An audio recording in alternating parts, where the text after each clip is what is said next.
Dhallywood superstar Shakib খানের নায়িকা হচ্ছেন হানিয়া আবির। এমন গুঞ্জন সম্প্রতি সামাজিক মাধ্যমে ছড়িয়েছে, তবে বিষয়টি নিশ্চিত নয়।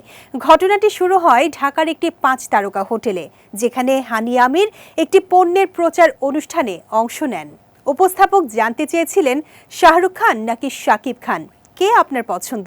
হানিয়া বলেন, তোমরা শাকিব খানকে অনেক বেশি পছন্দ করো, তাই আমারও পছন্দ। এই মন্তব্যের ভিত্তিতে নেটিজেনদের মধ্যে দ্রুত গুঞ্জন ছড়িয়ে পড়ে শাকিব খানের নতুন সিনেমার নায়িকা হচ্ছেন হানিয়া। তবে সোলজার সিনেমার পরিচালক সাকিব ফাহাদ স্পষ্ট করে জানিয়েছেন, এই সিনেমায় হানিয়া আমির থাকছেন না। শুটিং ও লুক টেস্টের কাজও ইতোমধ্যে সম্পন্ন হয়েছে এবং কোনো পাকিস্তানি নায়িকা অংশ নিচ্ছেন না। পাশাপাশি আবু হায়াত মাহমুদ পরিচালিত প্রিন্স সিনেমার শুটিং চলাকালীন শাকিব খানের সঙ্গে কোনো পাকিস্তানি নায়িকা দেখা যাবে না।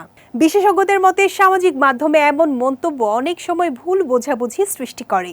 অনেকে শুধু নায়কের সঙ্গে কোনো পরিচিতি বা ভালো মন্তব্যকে বড় খবরের সঙ্গে যুক্ত করে গুঞ্জন ছড়ায়। তেমনি হানিয়ার মন্তব্যকে নিয়ে অনেকে গুঞ্জন ছড়িয়েছে। তবে শাকিব খানের নায়িকা পরিবর্তনের খবর সবসময় আলোচনার কেন্দ্রবিন্দু হয়। ফ্যানরা প্রত্যাশা করেন, ওয়ালটন এখন দেশের সীমানা পেরিয়ে পৌঁছে গিয়েছে 50টিরও বেশি দেশে। ওয়ালটন, ঘরে ঘরে বিশ্বজুড়ে। তার নতুন নায়িকা হবে দক্ষ ও জনপ্রিয়, যা ছবির সাফল্যে গুরুত্বপূর্ণ ভূমিকা রাখতে পারে।